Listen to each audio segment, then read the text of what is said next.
بسم اللہ الرحمن الرحیم۔ گمنام ہیرو کے معزز ناظرین السلام علیکم۔ دوستو لائک ضرور کر دیا کریں، شکریہ۔ آئیے چلتے ہیں کہانی کی طرف۔ سر گاڑیوں میں کچھ نہیں تھا، اس نے بہت محتاط لہجے میں اپنی بات شروع کی۔ میں برآمدے سے اس طرف دیکھ رہا تھا، جنوب کی طرف سے سیاہ رنگ کا ایک 1.5 فٹ لمبا راکٹ اڑتا ہوا آیا اور آپ کی گاڑی پر گرا تھا۔ اس کے گرتے ہی دھماکہ ہوا اور میں اچھل کر دور جا گرا۔ یہ حملہ باہر سے ہوا تھا۔ ویری گڈ، جنرل تحسین امید لہجے میں کہا۔ تم نے بہت اہم بات بتائی ہے، ہمیں اس نتیجے تک پہنچنے میں کئی گھنٹے لگ سکتے تھے۔ آگ سرد ہونے سے پہلے کچھ نہیں ہو سکے گا، آؤ اندر چلتے ہیں۔ چند ثانیوں کے سکوت کے بعد جنرل نے ہم سے کہا۔ اس کا اندیا پاتے ہی آدم لپک کر ہم سے پہلے دفتر میں جا گھسا۔ ہم تینوں بوجھل قدموں سے چلتے ہوئے اندر داخل ہوئے تو آدم الٹی ہوئی کرسیوں کو سیدھا کر چکا تھا اور فرش پر بکھری ہوئی فائلوں اور دیگر اشیاء کو یکجا کرنے میں مصروف تھا۔ ان سب چیزوں کو بعد میں سمیٹ لینا، اول خان نے اس سے کہا۔ اس کا فکرہ مکمل ہوتے ہی جنرل وقار بول پڑا۔ مجھے اندازہ ہے کہ سب کچھ الٹ پلٹ ہو گیا ہوگا، ممکن ہو تو مزیدار چائے پلانے کا بندوبست کرو، اس وقت اس کی ضرورت ہے۔ آدم سر جھکا کر دفتر سے نکل گیا۔ اپنی فورس کے سربراہ کی زبان سے اپنا نام سننے کے بعد اس کے وجود میں ایک عجیب سا والہانہ جذبہ سرایت کر گیا تھا۔ یوں نظر آ رہا تھا جیسے وہ اپنے باس کے ایک اشارے پر اپنی گردن بھی کٹوانے سے گریز نہیں کرے گا۔ جنوب کی طرف ایک کشادہ سڑک ہے جو اکثر ویران پڑی رہتی ہے۔ آدم کے چلے جانے کے بعد اول خان نے فکر مندانہ انداز میں لب کشائی کی۔ آدم نے اس سمت کا صحیح اندازہ لگایا ہے، کسی نے وہیں روک کر راکٹ فائر کیا ہوگا۔ لمحہ بھر کے لیے خاموش ہو کر اس نے ایک گہرا سانس لیا، پھر اپنی بات جاری رکھتے ہوئے بولا۔ اس کا نشانہ قابل رشک تھا، درمیانی رکاوٹوں کے باوجود زمین سے زمینی ٹارگٹ کو نشانہ بنا لینا آسان نہیں ہوتا۔ ایسا بے خطا نشانہ لگانا انسانی بساط سے باہر ہے۔ میں نے رسانیت سے اپنی رائے ظاہر کی۔ آگ بجھ جائے اور ملبہ ٹھنڈا ہو جائے تو تھوڑی سی ارگ ریزی کے بعد اس دھماکے کا راز بھی سامنے آ جائے گا۔ میں شرط لگانے کے لیے تیار ہوں کہ جنرل کی گاڑی کو بگ کر دیا گیا تھا، اس پر گائیڈ راکٹ چلایا گیا ہے۔ کوئی اناڑی بھی صحیح سمت میں راکٹ چلا دے تو وہ حساس آلات کے سہارے اپنا نشانہ خود تلاش کر لیتا ہے۔ گائیڈڈ میزائلوں کا شہرہ بہت سنا ہے، شارٹ رینج راکٹوں کے لیے اس ٹیکنالوجی کا استعمال میرے لیے نئی بات ہے۔ یہ سسٹم بہت مہنگا اور نہیں اول خان، جنرل نے اس کی بات کاٹ دی۔ ڈینی صحیح سمت میں سوچ رہا ہے۔ سارے جدید آلات پچھلے چند برسوں میں بہت تیزی سے سستے اور عام ہوئے ہیں۔ انفرا ریڈ اور لیزر ٹیکنالوجی نے ہر طرف دھوم مچائی ہوئی ہے۔ اندھیرے میں دور تک دیکھ لینے والی دوربینیں، تاریکی میں واضح تصاویر لینے والے ننھے منھے کیمرے اور وائرلیس مائکرو فون پر آوازیں سننے کے سسٹم ٹکے ٹوکری ملنے لگے ہیں۔ اگر یہ مہنگے ہوتے تب بھی CIA اور FBI والوں کی دسترس میں رہتے۔ وہ لوگ اپنے مقاصد کے حصول کے لیے اخراجات کی پرواہ نہیں کرتے۔ میں معذرت کے ساتھ کہوں گا کہ یہ باتیں اہم ہیں، لیکن ان سے بھی اہم تر بات کو تم نے سرے سے نظر انداز کیا ہوا ہے۔ میں نے جنرل کے چہرے پر نظریں جما کر دھیرے سے کہا۔ جنرل وقار کی استفسار طلب نگاہیں میری طرف مرکوز ہو گئیں۔ تم دلیر اور بے خوف آدمی ہو۔ میں نے قدرے توقف کے بعد اپنی بات جاری رکھی۔ تمہیں اپنی پیشانی کے زخم کی ذرا بھی پرواہ نہیں ہے، لیکن تم STF کے وقار اور عظمت کی علامت ہو۔ تمہارا رشتہ ہوا زخم اور چہرے پر جمع ہوا خون تمہارے ماتحتوں کا مورال گرانے کا سبب بن سکتا ہے۔ اجازت ہو تو میں یہ سب صاف کر دوں۔ جنرل نے ہلکا سا کہا لگایا اور کہا، بعض اوقات تم خاصی زہریلی باتیں کہہ جاتے ہو۔ میں باتھ روم میں جا کر خود یہ کام کر سکتا ہوں۔ وہ اپنی کرسی سے اٹھا اور باتھ روم میں گھس گیا۔ چند منٹ بعد وہ واپس آیا تو اس کا چہرہ دھل کر نکھر آیا تھا۔ خون کی لکیریں اور دھبے صاف ہو گئے تھے، لیکن پیشانی کے بائیں گوشے پر آئے ہوئے زخم کے دانے پر خون کا لوتھڑا بدستور موجود تھا۔ وہ اسے صاف کرتا تو زخم سے تازہ خون رسنا شروع ہو جاتا۔ وہ آیا اور پورے اعتماد کے ساتھ دوبارہ اپنی جگہ پر جم کر بیٹھ گیا۔ ہاں تو بات گائیڈڈ راکٹ کی ہو رہی تھی۔ اس نے میز کی سطح پر ہاتھ مار کر قدرے تمسخرانہ تحقیرانہ انداز میں کہا، اس بارے میں تمہاری معلومات قابل رشک ہیں۔ میں نے محض ایک شبہ ظاہر کیا تھا، تم نے اس کی تصدیق کرتے ہوئے بات آگے بڑھائی تھی۔ میں نے جواب دیا، مجھے یقین کی حد تک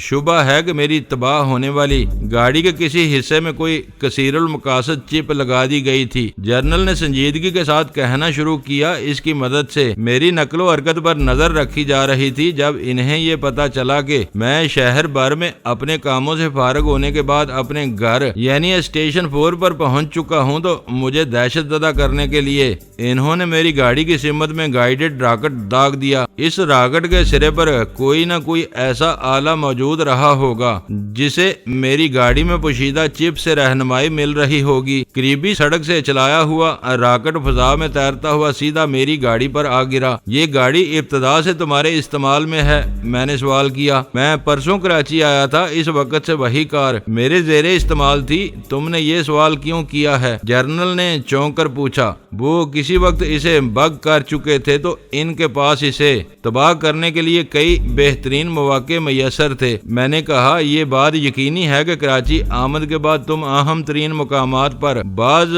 کلیدی شخصیات سے ملتے رہے ہوگے۔ وہ دھماکے کے لیے موزوں ترین وقت ہو سکتا تھا۔ آخر انہوں نے اسٹیشن 4 کا ہی انتخاب کیوں کیا؟ جنرل ایک ہنکارا بھر کر خاموش ہو گیا۔ اس کی آنکھوں میں فکر و تشویش کے سائے لرزتے ہوئے نظر آ رہے تھے۔ میرے اٹھائے ہوئے نقطے نے شاید اسے الجھن میں ڈال دیا تھا۔ میرے ساتھ جنرل کا رویہ بہت دوستانہ تھا۔ میں نے جیب سے سگریٹ کا پیکٹ نکال کر اسے دکھایا اور اس کے سر کی خفیف سی اسباتی جنبش پر پیکٹ سے سگریٹ نکال کر سلگا لی۔ ہماری ہر بات میں منطق اور استدلال کا گہرا دخل ہوتا ہے۔ طویل خاموشی کے بعد جنرل نے ایک گہرا سانس لے کر اپنی زبان کھولی۔ یہ نقطہ واقعی اہم ہے کہ راکٹ فائر کرنے کے لیے انہوں نے میرے اسٹیشن 4 پہنچنے کا انتظار کیوں کیا؟ تھوڑی دیر پہلے تم نے یہ بات کہی تھی کہ حملے کے لیے انہوں نے ایسے وقت کا انتخاب کیا جب میں گاڑی میں نہ ہوں۔ غور کرنے کے بعد یہ تمام نقطے صرف اور صرف ایک سمت کی نشاندہی کر رہے ہیں۔ وہ ایک مرتبہ پھر خاموش ہو گیا۔ اس کے چہرے پر ابھرنے والی علامات سے ظاہر ہو رہا تھا کہ وہ کسی گہری سوچ میں غرق تھا۔ اس دوران میں آدم چائے کے ساتھ کچھ بسکٹ وغیرہ بھی لے آیا۔ اس نے اول خان کی میز پر کرینے سے اپنی ٹرے خالی کی اور واپس لوٹ گیا۔ اول خان اس کا ماتحت تھا۔ وہ جنرل کی طویل ہوتی ہوئی خاموشی پر اسے لقمہ دینے کی جرت نہیں کر سکا۔ میں اس کے خیالات کا تسلسل نہیں توڑنا چاہتا تھا، اس لیے دانستہ خاموش رہا۔ اپنی پیالی سے چائے کا دوسرا گھونٹ لینے کے بعد جنرل بولا، کسی کو اس کے گھر میں گھس کر مارنا دیدہ دلیری کی انتہا ہوتی ہے۔ انہوں نے وہی کیا ہے۔ ان کا مقصد کھلی دہشت گردی نہیں ہے۔ وہ مجھے یا ایس ٹی ایف کو سنگین پیغام دینا چاہتے تھے۔ یہ کام وہ کر گزرے ہیں۔ وہ ایس ٹی ایف کا خاتمہ چاہتے ہیں، نہ فی الحال مجھے مارنا چاہتے۔ بظاہر ان کی یہ خواہش معلوم ہوتی ہے کہ ایس ٹی ایف ان کی راہ میں روڑے نہ اٹکائے۔ ان کی اس وارننگ کو نظر انداز کیا گیا تو پھر کچھ بھی ہو سکتا ہے۔ ان کا اگلا وار زیادہ تباہ کن اور مہلک ہوگا۔ مجھے تمہارے تجزیے سے پورا اتفاق ہے، میں نے سر ہلاتے ہوئے کہا۔ اب ایک سوال رہ جاتا ہے کہ انہوں نے تمہاری گاڑی تک کیسے رسائی حاصل کر لی؟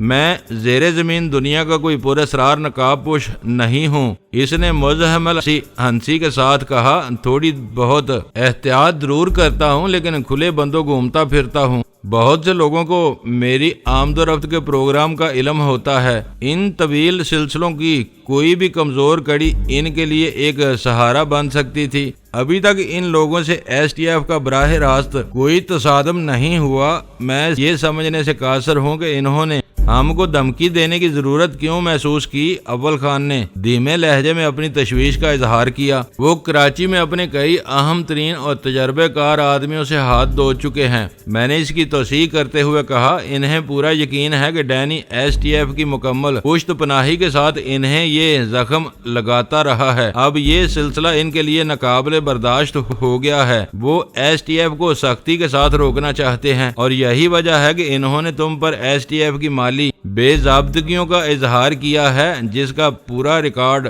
ان کی تحویل میں ہے۔ اول خان نے سوچتے ہوئے کہا، یہ سب واقعات ایک ہی سلسلے کی کڑیاں ہیں۔ میں نے جواب دیا، میری چھٹی حص فضا میں خطرے کی بو سونگ رہی ہے۔ ایسا معلوم ہو رہا ہے جیسے وہ یہاں ہم سب سے آخری راؤنڈ لڑنے کی تیاریاں کر رہے ہوں۔ اس وقت ان کا پانسا باری نظر آ رہا ہے، جنرل نے مضبوط لہجے میں کہا، لیکن حالات ہمیشہ یکساں نہیں رہتے۔ انہیں جدید ترین وسائل کی مدد حاصل ہے مگر ان میں جذبے کا فقدان ہے۔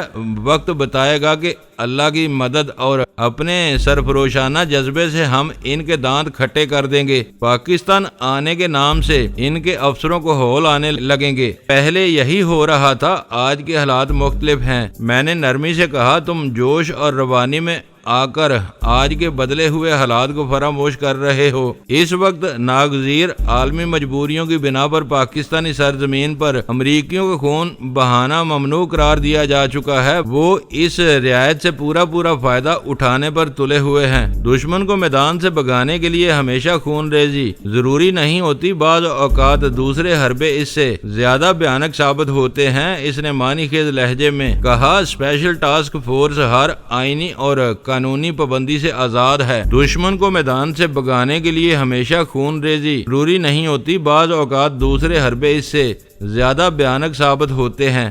اس نے معنی خیز لہجے میں کہا، اسپیشل ٹاسک فورس ہر آئینی اور قانونی پابندی سے آزاد ضرور ہے مگر یہ حکومت کی بنیادی پالیسیوں کا پورا احترام کرتی ہے۔ لڑائی زور پکڑ رہی ہے۔ میں نے تشویش ظاہر کی، تازہ ترین دھماکے نے یہ ثابت کر دیا ہے کہ دشمن کسی بھی لمحے ہمارے دروازے پر دستک دے سکتا ہے۔ یہ لوگ اپنے جدید ترین وسائل کے ساتھ جس طرح دنیا بھر کی چھوٹی قوموں کو دبانے پر تلے ہوئے ہیں، اس کے نتائج کچھ حوصلہ افزا نظر نہیں آتے۔ اول خان نے مایوسانہ لہجے میں کہا، ہم لوگ کب تک اور کہاں تک ان کا مقابلہ کر سکیں گے؟ تم جنرل کے الفاظ بھول رہے ہو، ان کے پاس سب کچھ ہے مگر وہ جذبے سے آری ہیں۔ وہ دوسروں کو کھا جانے کے لیے اپنے ملک سے نکلتے ہیں، ہم ان سے اپنی بقا کی لڑائی لڑ رہے ہیں۔ ویتنام سے افغانستان تک کی تاریخ دیکھ لو، طاقت کہیں بھی سرخرو نہیں ہو سکی، ہمیشہ آخری فتح جذبے کی ہوتی ہے۔ میں نے ناصحانہ انداز میں کہا۔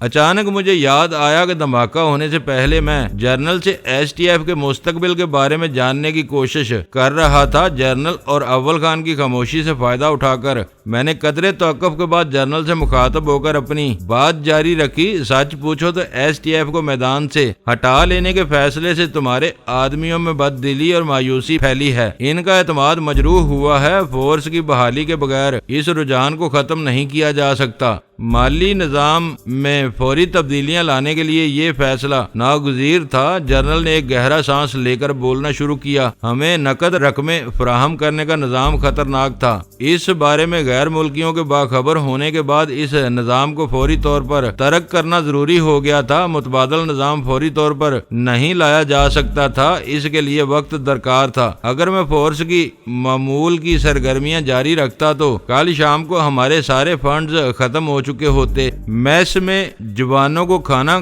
فراہم کرنے کے لیے بھی رقم نہ ہوتی، میں اگلی قسط نقد کی صورت میں لینے کے لیے آمادہ نہیں تھا۔ گیری کی باتوں نے میری آنکھیں کھول دی تھیں۔ اور اب کیا صورت ہے؟ اسے خاموش پا کر میں نے سوال کیا۔ سارے آپریشنز روک دینے کے بعد ہم ایک ہفتے کی ضروریات پوری کر سکتے ہیں، جنرل بولا۔ ہم لوگوں کے ناموں پر کھلے ہوئے سب بینک اکاؤنٹ برسوں سے بند کر دیے گئے تھے، ہر اسٹیشن بینک سے نکالی ہوئی رقوم سے چلایا جا رہا ہے۔ ایک ہفتے میں یہ رقوم ختم ہو جائیں گی، پھر کیا ہوگا؟ میں نے پوچھا۔ بینک اکاؤنٹ بند ہو جانے کے بعد متبادل نظام پر کام شروع ہو چکا ہے۔ ہم لوگ اپنا آڈٹ کرا رہے تھے، ایک ایک گولی کا حساب صاف ہے۔ اب ہمیں ایک قومی بینک کی دستخط کی ہوئی چیک بکس ملیں گی، ہمیں ان پر صرف رقم اور وصول کنندہ کا نام لکھنا ہوگا۔ ان چیکوں کی ادائیگی کس کھاتے سے ہوگی یہ جاننا میرا کام نہیں ہے۔ امکان یہ ہے کہ سیکرٹ فنڈ سے ہماری ضروریات پوری کی جائیں گی۔ فنڈز کے لیے چیک بکس ملتے ہی ہم دوبارہ فعال ہو جائیں گے۔ اوہ، میں نے بے ساختہ کہا، یہ ساری پیچیدگی فنڈز کی فراہمی کے طریقہ کار میں تبدیلی کی وجہ سے پیدا ہوئی ہے۔ میری دانست میں یہ معاملہ اتنا سنگین نہیں تھا کہ سب کچھ معطل کر دیا جاتا۔ برسوں سے چلتا ہوا نظام مزید ایک دو ہفتوں کے لیے جاری رکھا جا سکتا تھا۔ متبادل بندوبست ہوتے ہی اسے ترک کر دیا جاتا۔ تمہیں اندازہ نہیں ہے کہ ایس ٹی ایف کے سر پر کس کا ہاتھ ہے۔ گیری نے بہت سنگین معاملے کی نشاندہی کی تھی۔ وہ خبر سن کر سب ہل کر رہ گئے تھے۔ بات ہم 11 افراد تک محدود نہیں تھی۔ فنڈز کی فراہمی کے سلسلے میں ایسے نام بے نقاب ہو سکتے تھے جو لوگ اپنے دانتوں میں انگلیاں دے لیتے۔ کوئی بھی آنے اور جانے والی رقوم کا حساب نہیں دے سکتا تھا۔ اس اسکینڈل کے انکشاف سے پورے ملک میں بھونچال آ سکتا تھا۔ فنڈز اب بھی اسی مقدار میں آئیں گے۔ اس کی ذمہ داری کس کے سر ہوگی؟ یہ باریکیاں شاید تمہاری سمجھ میں نہ آ سکیں، جنرل نے گہری سنجیدگی سے کہا۔ پہلے یہ کام کسی ضابطے کے بغیر ہو رہا تھا۔ لین دین کو کوئی قانونی تحفظ حاصل نہیں تھا۔ سیکرٹ فنڈز کو آئینی تحفظ حاصل ہے۔ وہ سبابدیدی فنڈز ہے جسے با اختیار شخص اپنی مرضی کے مطابق جہاں چاہے خرچ کر سکتا ہے۔ اس کا آڈٹ ہوتا ہے، نہ کوئی باز پرس کی جا سکتی ہے۔ یہ محفوظ چینل موجود تھا تو ابتدا سے ہی اسے اختیار کیوں نہیں کیا گیا؟ میرے ذہن میں اس منطقی سوال کا پیدا ہونا قدرتی امر تھا۔ ایس ٹی ایف کو بہت خفیہ رکھا گیا تھا۔ سرکاری اداروں اور محکموں سے الگ تھلگ رکھنے کے لیے اس کا مالی نظام انتہائی غیر روایتی رکھا گیا تھا۔ برسوں بہت سی اہم شخصیات کو یہ علم نہیں ہو سکا کہ ملک میں ایسی کوئی فورس موجود ہے۔ اب بات اس حد تک کھل گئی ہے کہ ہمارے امریکی دوست سب کچھ جان چکے ہیں۔ اس مرحلے پر افراد کو قربانی کا بکرا نہیں بنایا جا سکتا۔ ان کی گردنیں بچانے کے لیے سیکرٹ فنڈ کا سہارا ضروری ہے۔ سیکرٹ فنڈ کے استعمال کے بعد یہ بات کہی جا سکے گی کہ حکومت ایس ٹی ایف کی پشت پناہی کر رہی ہے۔ میں نے الجھے انداز میں کہا، یہ بات تو امریکی کہتے رہتے ہیں۔ ان کا موقف ہوتا ہے کہ سرکاری سرپرستی کے بغیر اتنی بڑی اور منظم فورس پنپ ہی نہیں سکتی۔ اس میں چھٹے ہوئے ریٹائرڈ افسر اور جوان بھرتی کیے جاتے ہیں جن کی کفالت حکومت کرتی ہے۔ اب ان کے اس دعوے میں زیادہ زور پیدا ہو جائے گا، اس سے زیادہ فرق نہیں پڑے گا۔ ہماری اور دوسروں کی گردنیں ضرور بچ جائیں گی۔ حیرت ہے کہ ایک طرف وہ یہ زہر اگلتے رہتے ہیں، دوسری طرف ان کی حکومتیں یہ تسلیم کرتی ہیں کہ پاکستان میں ایسی کسی فورس کا وجود نہیں ہے۔ یہ سیاسی منافقت ہے۔ سرکاری سطح پر وہ ہمارا دعویٰ مانتے ہیں، غیر سرکاری طور پر زہر اگلتے رہتے ہیں۔ یہ بلیک میلنگ کے حربے ہیں۔ تمہاری ہر بات اپنی جگہ پر درست ہے، مگر میرا ذہن یہ سمجھنے سے قاصر ہے کہ نظام کی تبدیلی کے لیے ایس ٹی ایف کا ایکی گراؤنڈ کیا جانا کیوں ضروری ہو گیا تھا۔ میں نے لگی لپٹی رکھے بغیر اپنے دل کی بات کہہ ڈالی۔ جنرل ہنس پڑا، تمہارے ریکارڈ کی سوئی ابھی تک ایک ہی جگہ اٹکی ہوئی ہے۔ میں بتا رہا ہوں کہ اس قصے میں ہم 11 افراد کے علاوہ بھی کئی بڑے پردہ نشینوں کے نام شامل تھے۔ بینکوں کے کھاتوں کا راز فاش ہو جانے کے بعد وہ ایک لمحے کا بھی رسک لینے کے لیے تیار نہیں تھے۔ میرے فیصلے میں ان لوگوں کی خواہشات کا بڑا دخل تھا۔ بظاہر جنرل ہی ایس ٹی ایف کا کرتا دھرتا تھا، اس کی ہر کارگزاری اور ناکامی کی ذمہ داری اسی کے سر آتی تھی، لیکن وہ اس قدر خود مختار نہیں تھا جتنا نظر آتا تھا۔ ڈسپلن کے تقاضوں کے تحت وہ بھی کسی نہ کسی کو جواب دہ تھا۔ اس کے کہے ہوئے آخری فکروں میں اس کی مجبوری کھل کر سامنے آ گئی تھی۔ اپنا برہم رکھنے کے لیے وہ ساری ذمہ داری اپنے سر لے رہا تھا تو لیکن حقیقت کچھ اور تھی۔ اوپر والے اپنی مصلحتوں کو خود ہی جانتے تھے۔ یہ ان کی خواہش تھی کہ ایس ٹی ایف کو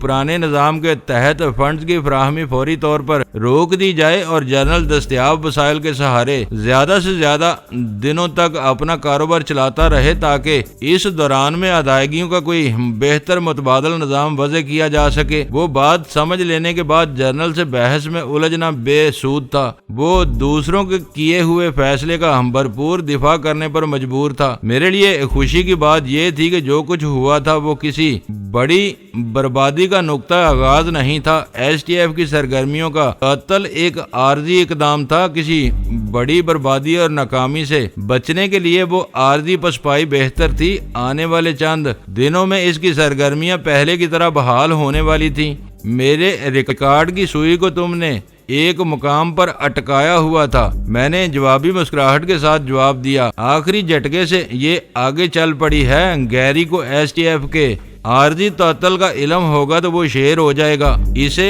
ہوا بھی نہیں لگ سکے گی کہ ایسا کوئی قدم اٹھایا گیا ہے۔ تم ہماری صفوں کے آدمی ہو، اگر تم نے بھی کل سنیل کو اسٹیشن 4 لانے کی کوشش نہ کی ہوتی تو تمہیں اپنا پاس ورڈ بتانے کے بعد یہ تفصیل معلوم نہ ہوتی۔ 2-4 دنوں تک تم الجھے رہتے، اس دوران میں سب نارمل ہو جاتا۔ جنرل نے چائے کی پیالی خالی کر کے اطمینان سے جواب دیا۔ تم اس گمان میں رہتے کہ ہم سب کسی خاص مشن پر کہیں مصروف ہو گئے تھے، یعنی مجھے اعتماد میں نہیں لیا جاتا۔ میں نے چونک کر پوچھا۔ میں غیر ضروری سنسنی خیزی سے گریز کرتا ہوں۔ آج خود تمہیں کچھ بتایا جاتا، نہ تم سے کوئی بات چھپانے کی کوشش کی گئی ہے۔ ہماری اس ملاقات کے 2 مقاصد تھے، تم سے ذاتی تعارف حاصل کرنا اور گیری کے حوالے سے کھل کر بات کرنا۔ جنرل گہری سنجیدگی سے کہہ رہا تھا، ان دونوں کام ہو چکے ہیں۔ میں نے بعض ایسی باتیں بھی بتا ڈالی ہیں جو ابھی تک اول خان کے علم میں بھی نہیں تھی۔ اس سے تم اندازہ لگا سکتے ہو کہ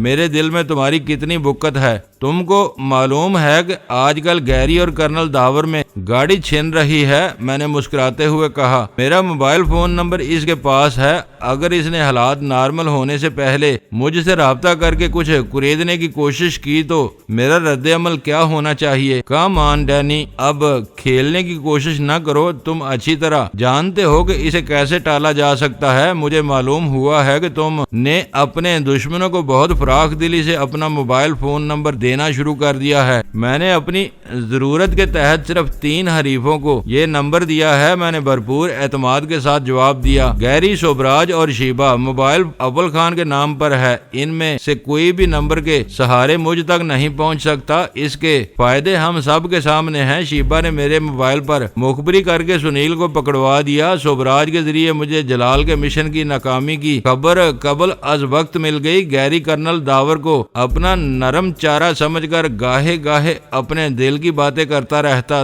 ہے۔ میرے فیصلے بہت سوچے سمجھے ہوتے ہیں۔ اندھیرے میں ہاتھ پیر مارنے سے بہتر ہے کہ کسی نہ کسی طرح اپنے دشمنوں سے بھی رابطہ استوار رکھا جائے۔ مجھے اطلاع مل چکی ہے کہ آئی بی والوں نے رات گئے شوبراج کی تلاش میں مدن لال نامی ایک مقامی کے گھر میں چھاپا مارا تھا، لیکن وہ مکھن میں سے بال کی طرح صاف بچ کر نکل گیا۔ وہ کیا قصہ تھا؟ شوبراج کا نام آتے ہی جنرل متجسس ہو گیا۔ اسٹیشن 4 سے کوڑا جواب ملنے کے بعد میرے پاس آئی بی والوں کے سوا کوئی متبادل نہیں رہا تھا۔ میں نے سنیل کو ان کے حوالے کر دیا۔ ابھی تم نے شیبہ کی مخبری کا حوالہ دیا تھا، اول خان نے کہا۔ کیا سنیل کو اسی نے تمہارے ہاتھوں پکڑوایا تھا؟ ان دونوں کے لیے وہ نئی کہانی تھی۔ اول خان سے میرا رابطہ ٹوٹا ہوا تھا۔ میں نے اختصار کے ساتھ انہیں پورے واقعات سے آگاہ کر دیا، آئی بی والوں کے طریقہ کار اور اس کے نتیجے میں اپنی طبیعت کی بدمزگی کا تذکرہ میں نے دانستہ حذف کر دیا۔ کاش وہ خبیث نکلنے میں کامیاب نہ ہوا ہوتا۔ جنرل نے حسرت سے کہا، آئی بی والے اسے پکڑنے میں کامیاب ہو جاتے تو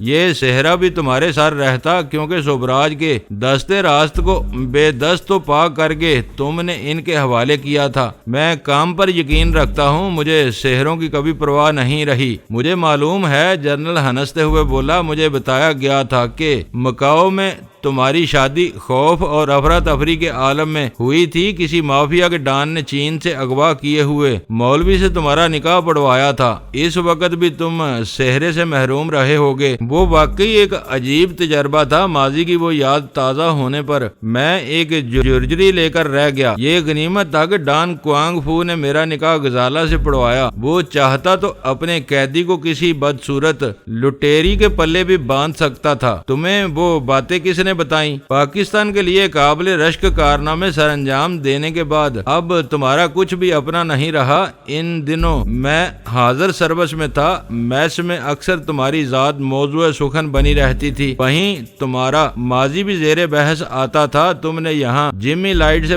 بر وقت بغاوت کر کے اس کے قدم نہ اکھاڑے ہوتے تو آج یہاں کولمبیا سے زیادہ برے حالات ہو سکتے تھے۔ شوبراج نے رات کا بقیہ حصہ کنکریٹ کے پائپ میں بسر کیا ہوگا۔ اول خان نے پرخیال انداز میں رائے زنی کی۔ یہ شخص شہر میں گنڈا راج کی سب سے بڑی علامت بن کر ابھرا ہے، اب اس کا آخری وقت قریب نظر آ رہا ہے۔ نام اور روپ بدلتے رہتے ہیں، شیطانی حرکتیں کبھی ختم نہیں ہوتی۔ میں نے اس کی رائے سے اختلاف کرتے ہوئے کہا، شوبراج اپنے کیفر کردار کو پہنچے گا تو کوئی نیا نام اس کی جگہ سنبھال لے گا۔ نیکی اور بدی کی یہ جنگ ازل سے جاری ہے اور ابد تک چلتی رہے گی۔ جس روز دنیا سے بدی کا نام و نشان مٹ گیا، اچھائیوں کی پہچان ختم ہو جائے گی۔ تم بہت دلچسپ آدمی ہو۔ جنرل کے ہونٹوں پر خفیف سی مسکراہٹ تیر گئی۔ کبھی نثر میں شاعرانہ الفاظ استعمال کرتے ہو اور کبھی خشک فلسفہ بگارنے لگتے ہو۔ تمہارے ذہن میں خیالات بہت روانی سے آتے ہیں اور تمہاری زبان سے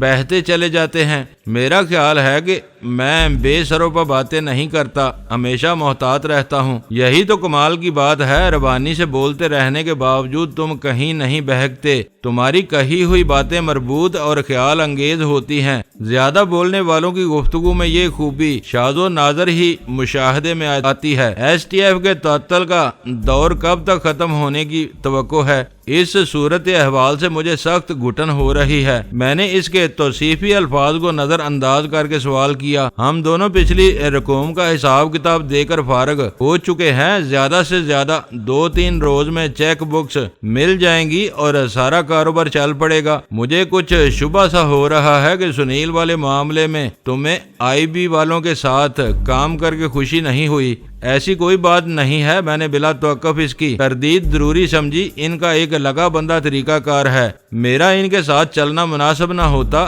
میں نے سنیل کو ان کے سپرد کیا اور لوٹ آیا۔ خوشی یا ناخوشی کا سوال اس وقت پیدا ہوتا ہے جب میں ان کے ساتھ رہنے پر اصرار کرتا۔ مجھے ایسی کوئی خواہش نہیں تھی۔ جنرل ذہین آدمی تھا، بھانپ گیا کہ میں اس موضوع پر متنازع باتوں سے گریزاں تھا۔ اس نے فوری طور پر موضوع بدل دیا۔ تمہارا شہر خوبصورت ہے، کام سے فارغ ہونے کے بعد اب میں دیکھوں گا کہ یہاں رات گئے تک لوگ سڑکوں پر کیوں نظر آتے ہیں۔ دھماکے کے بعد تمہیں محتاط رہنا چاہیے، شہر نوردی بعد میں بھی ہو سکتی ہے۔ تمہارے ہمدردانہ مشورے کا شکریہ، مگر ایک مسلمان اور پھر سپاہی کی حیثیت سے میرا ایمان ہے کہ جب تک میرا وقت پورا نہیں ہوگا دشمن میرا بال بھی بیکا نہیں کر سکے گا۔ وقت آ گیا تو چلتے پھرتے کوئی ہارٹ اٹیک ہوگا اور قصہ ختم۔ میں نے سب کچھ سن لیا اور مان بھی لیا، مگر ایک بات میرے ذہن میں کھٹک رہی ہے۔ دارالحکومت اسلام آباد ہے، سارے بڑے اور اہم ملکی معاملات وہیں طے ہوتے ہیں، ہمارا ہیڈ کوارٹر بھی وہیں ہے، پھر تبدیلیوں کے انتظار میں تم کراچی میں کیوں بیٹھے ہوئے ہو؟ اصولی طور پر یہ سارے معاملات اسلام آباد میں ہی طے ہو جانے چاہیے تھے۔ میں یہی سوچ رہا تھا کہ تم نے اس اہم نقطے کو کیوں فراموش کیا ہوا ہے۔ وہ ہنستے ہوئے بولا، یہ بات شروع سے مجھے پریشان کر رہی تھی۔ میں نے کہا، اسلام آباد مرکزی شہر ہے، وہاں ذرا سی بات پر نظر رکھی جاتی ہے۔ ایس ٹی ایف کو وہاں کے سرکاری حلقوں سے دور رکھنے کے لیے کراچی میں مرکزی وزارت خزانہ کا ایک خاص ونگ قائم کیا گیا ہے۔ وہ لوگ تبدیلیوں پر کام کر رہے ہیں۔ ایک بار سب کچھ طے ہو گیا تو پھر ہمارا ان سے اس حد تک رابطہ رہ جائے گا کہ استعمال ہونے والی چیک بکس کے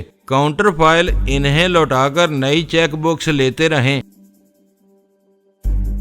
دوستو ویڈیو کو لائک ضرور کر دیا کریں۔ ISI پاک آرمی زندہ باد، پاکستان پائندہ آباد۔ معزز ناظرین، اپنا خیال رکھیے گا اور اپنے اس چینل کا بھی شکریہ۔